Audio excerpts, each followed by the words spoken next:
Boa tarde. Seguindo o nosso currículo,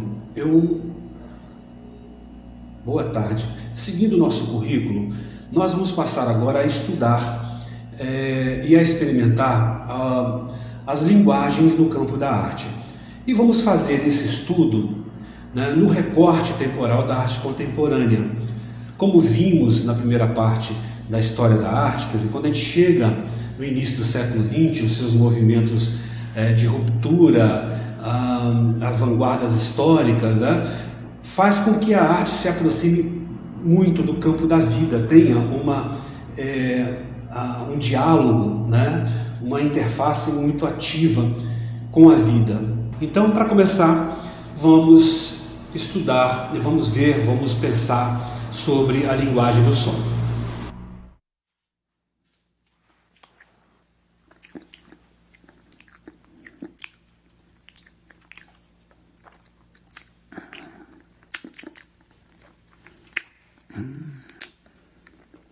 Um mocotó bom danado. Tô com a saudade daquela feijoada. Tá me dando uma coisa.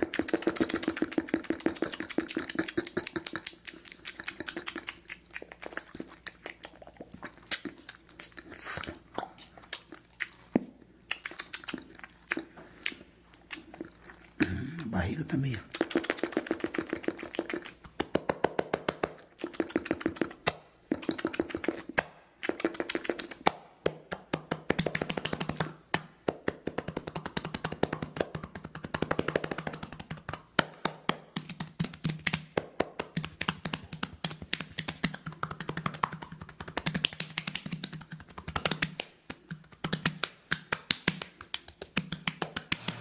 Vocês acabaram de assistir a um trecho do documentário sobre a obra do músico brasileiro Hermeto Pascoal, em que ele utiliza o próprio corpo como fonte sonora, né, para a sua composição. A obra do Hermeto, ela é muito marcada por esse elemento, né, por esse gesto de agregar sons de diferentes fontes dos tradicionais instrumentos musicais, agregando, compondo a musicalidade entre essas várias fontes, né?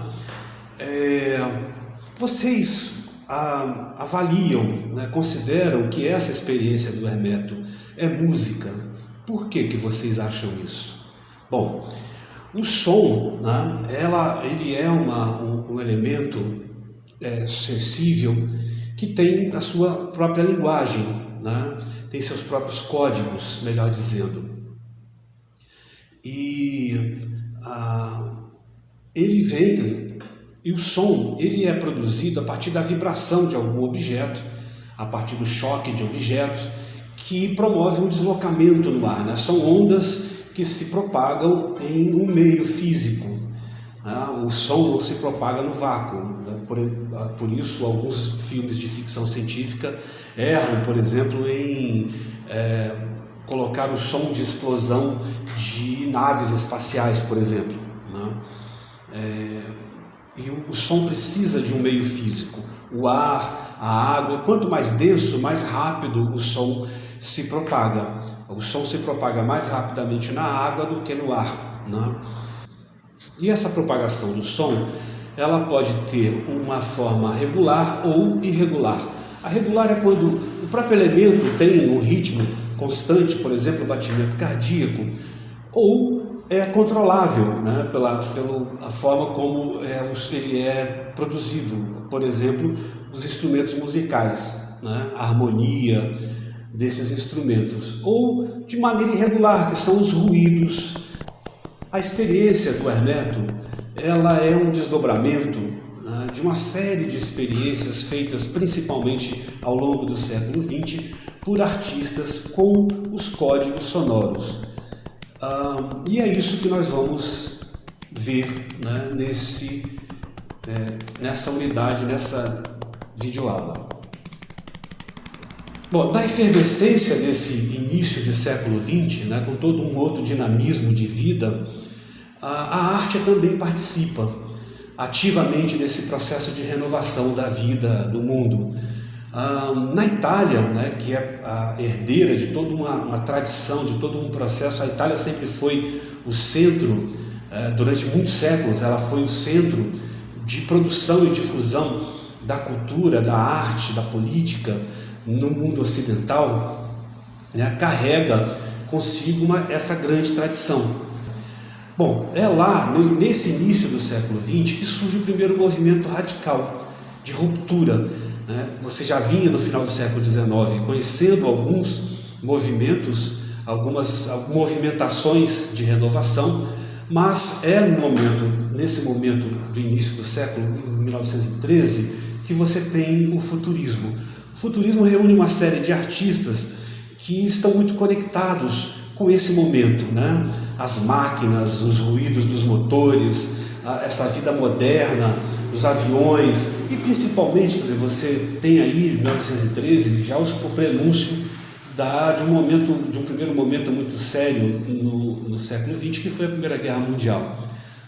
Eles gostam muito também das máquinas de guerra, apreciam, né, esse objeto e propõem formas muito radicais. Eles queriam renovar toda a arte, queriam destruir tudo, zerar, inclusive no seu manifesto eles colocam isso muito claramente, a vontade de destruir os museus, explodir os museus, né, e começar tudo do zero, começar uma nova era. Bom, por sorte, algumas dessas coisas não aconteceram e por sorte outras proposições trouxeram grandes contribuições, inclusive com desdobramentos em outros movimentos como o dadaísmo. O Luigi Russolo é um dos artistas desse movimento, né? E ele se dedica principalmente, ele chegou a fazer pinturas, mas ele se dedica principalmente, a grande contribuição dele é no campo da pesquisa sonora, né? O Luigi, ele cria um instrumento inovador chamado intonarumori, que se você traduzir algo como gerador de ruídos, entonador de ruídos, né, em que ele pensa em transpor os ruídos da vida moderna, né, os diferentes timbres dos ruídos, dos sons da modernidade para o campo da composição musical.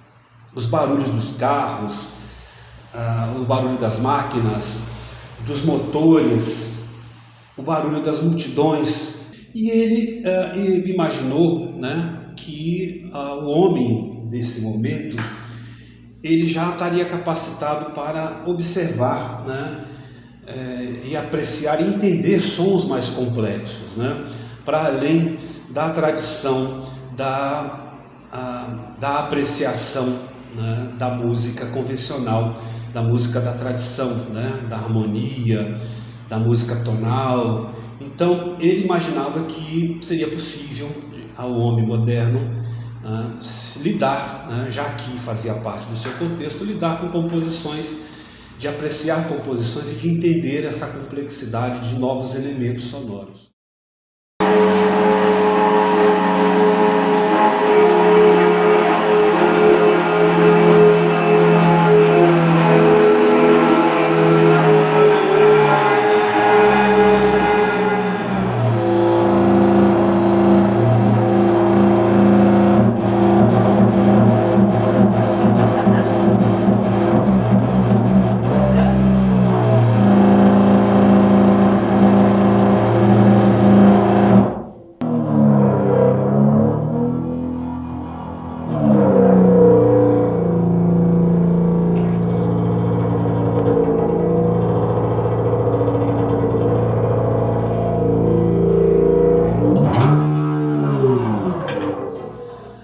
Essa é a ideia do Luigi, né? É de incorporar esses, mais do que propor uma composição musical, mas a apreciação, a organização e a articulação de timbres do mundo.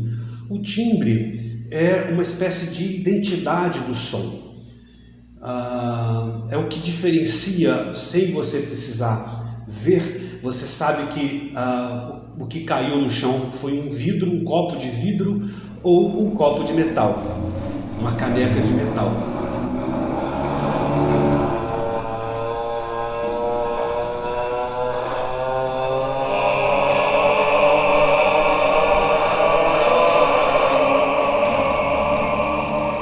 pensou em incorporar isso em novas composições,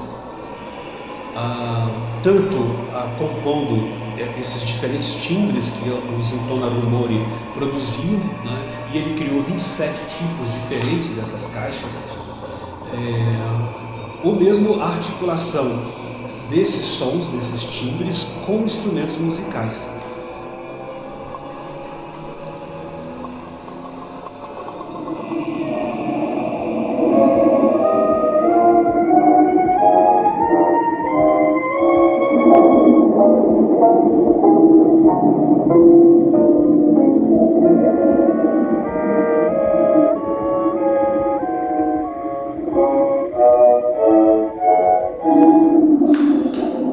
Pós-Segunda Guerra, você tem o desenvolvimento de uma série de equipamentos, de máquinas, né, que possibilitam experiências sonoras muito ricas.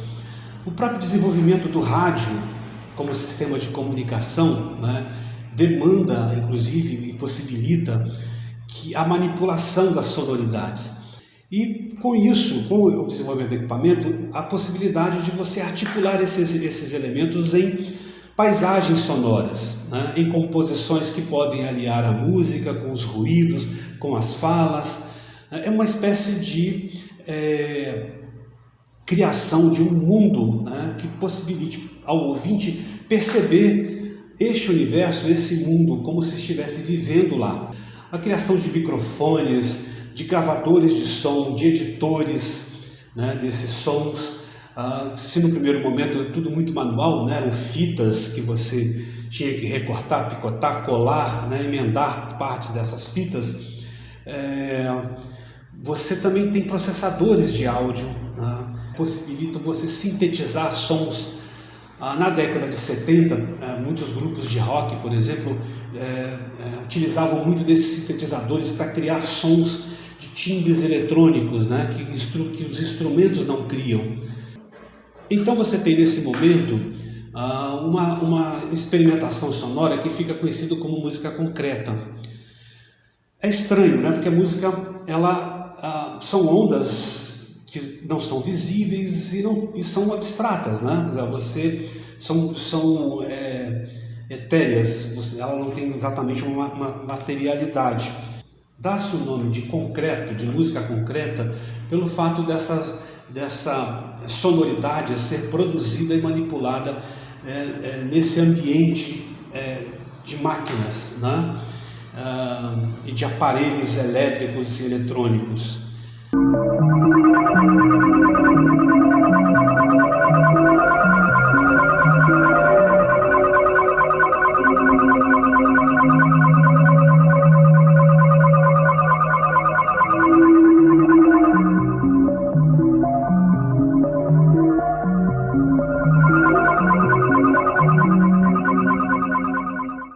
No campo da música concreta, né, há artistas que não apenas trabalham a questão material ou a mera abordagem estética da manipulação desses sons, né? Você também tem artistas que trabalham isso gerando uma discussão conceitual, né? Um desses artistas é o americano John Cage, né? Ele tem uma peça chamada 4 minutos e 33 segundos. And now, a performance of John Cage's 433. Please welcome our soloist, William Marks.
que é uma peça em que um músico, né, entra no palco e se prepara para executar uma peça sonora e durante 4 minutos e 33 segundos fica em absoluto imobilidade, né, e não gerando som, não gerando música, né.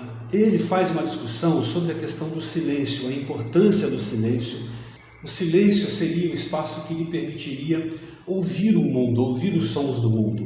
Outra discussão que o John Cage propõe, né, é sobre a questão do conceito entre boa música, boa música ruim, né, e esse perfeccionismo, virtuosismo que se espera do executante, principalmente relacionado à música clássica, né? Essa peça, 4 minutos e 33 segundos, normalmente ela é encenada, porque na verdade para além de uma obra musical, é também uma performance, né? É um gesto performático e normalmente é feito com um piano, né? Que está muito ligado à imagem da música clássica, da música virtuosa. E ao mesmo tempo, ele propõe um jogo ao espectador que está ali no teatro, é um jogo de percepção, né? No momento em que o músico não executa e as pessoas estão em silêncio, esperando o início dessa execução, elas começam a ficar inquietas, ansiosas e começam a perceber certos ruídos, as pessoas que tossem, a respiração mais intensa, alguma pequena fala, os sons externos ao teatro. Então você passa a perceber essa ideia, essa proposição de que é no silêncio que você compõe os ruídos do mundo, né? A necessidade desse silêncio como caixa que vai construir todo um campo de sonoridades. O John Cage também realiza outros experimentos, né? Os experimentos ligados à introdução, né, de sons, de ruídos, de objetos, uma composição musical ou numa composição sonora ou a construção de uma paisagem sonora. E a ideia é justamente você, ao criar uma composição, você trazer como resultado final, você obter como resultado final, né, a construção de toda uma ambientação de um determinado lugar, de um determinado espaço, de um determinado contexto. É essa concepção de paisagem sonora, por exemplo, que foi apropriada e é muito utilizada no cinema, na construção da sua trilha sonora. Mas voltando ao John Cage. Water walk because it contains water and because I walk during its performance. Ele faz uma experiência, a apresentação numa TV italiana, posteriormente reproduz isso numa TV americana. John Cage and Water Walk.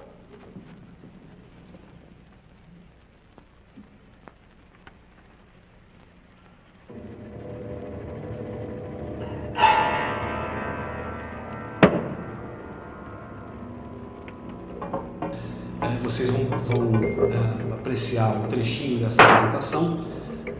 Ele apresenta uma composição feita a partir de um ambiente doméstico, onde ele incorpora o piano, né, atacando esse piano, inclusive, tirando desse piano a sua função primordial de uma sonoridade sublime, né, uma sonoridade contemplativa, que nos propõe uma contemplação, num jogo de sonoridades com uns elementos domésticos, né, banheira, panelas.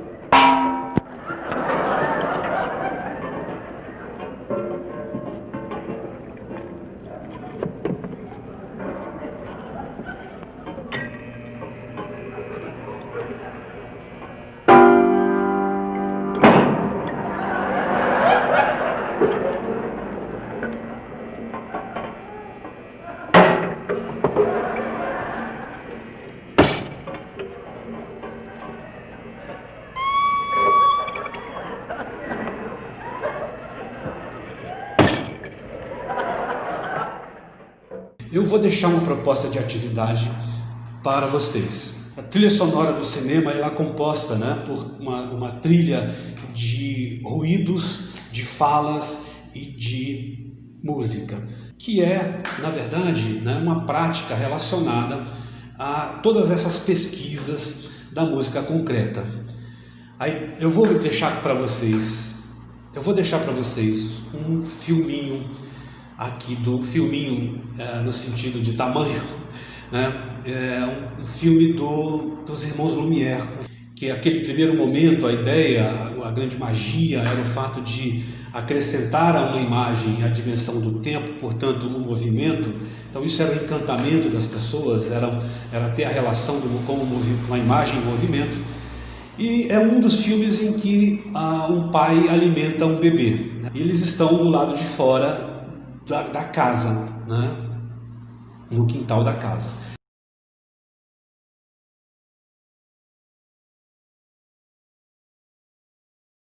Então eu vou propor a vocês que essa ideia da paisagem sonora, do silêncio, de vocês terem um momento de silêncio, de começarem a pensar, a ouvir o mundo. Ouçam a casa de vocês, de ouvir o mundo, né? Façam um silêncio, comecem a ouvir o ambiente, a paisagem sonora que cerca vocês dentro de casa. E comecem a pensar como vocês vão poder capturar esses sons. Eu vou deixar aqui embaixo, aqui na parte das informações aqui no YouTube, eu vou deixar para vocês links de algumas dessas informações que nós falamos aqui hoje, conversamos aqui hoje, e o nome, o link de um editor, né, de um aplicativo de edição audiovisual que vocês podem baixar nos celulares. Ele é leve, é gratuito e te dá muitas possibilidades de edição, né? E você pode baixar o filminho do Lumière também do YouTube, tem lá gratuitamente no YouTube, e vocês podem fazer essa brincadeira de criar essa sonoridade, de criar essa trilha sonora a partir dessas experiências, né? Vou deixar um endereço de um site também que oferece, né, uma gama enorme de sons, né, de todo tipo, de ruídos, de inserts musicais, né? Chama freesound.org. Eu vou deixar o link para vocês aqui embaixo também.